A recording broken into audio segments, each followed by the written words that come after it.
Alamin naman natin ang mga kaganapan sa mundo ng international sports scene sa report ni teammate Carl Velasco. Magtatapat sa lona ang dalawa sa pinakamalalaking pangalan sa mundo ng boxing na sina Jake Paul at Gervonta Tank Davis sa darating na Nobyembre ngayong taong.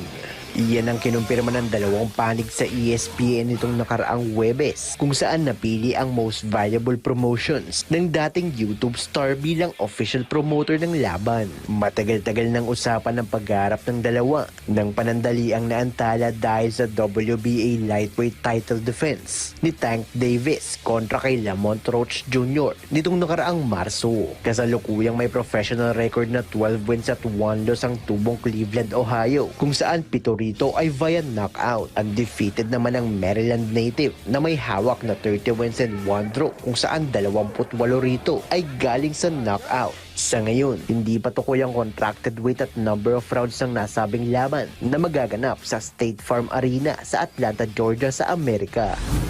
Sa balitang boxing pa rin, balik Mexico ang dating world champion na si Julio Cesar Chavez Jr. matapos ipadeport ng Estados Unidos nitong nakaraang Miyerkules. Iyan ay kasunod ng kanyang pagka-aresto sa Amerika 5 araw matapos ang kanyang laban kontra kay Jake Paul sa Anaheim matapos ang overstaying at pagsisinungaling sa kanyang green card application. Pinagbibintangan din ng dating WBC middleweight champion bilang tauhan ng isa sa pinakamalaking criminal organization sa mundo na Sinaloa Cartel na matatanda ang minarkahan ng Washington bilang isang foreign terrorist organization nitong taon.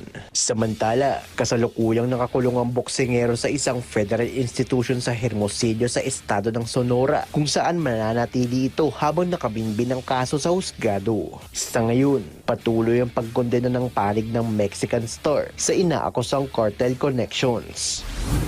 At sa balitang motorsports, opisyal nang pumirma ng kasunduan si Valtteri Bottas para sa Cadillac F1 team bilang kanilang kauna-unahang driver para sa paparating na 2026 season nito lamang Huwebes. Yan ang inanunsyo ng Cadillac kung saan magbabalik sa pro ng veteranong driver na dati na rin tinulungan ng mga kupon ng Williams, Mercedes at Alfa Romeo. Matagal-tagal nang umuugong ang mga balitang pagbabalik ng 35-year-old sa pro scene kung saan naiugnay ito sa isa at pinakabagong Formula 1 team.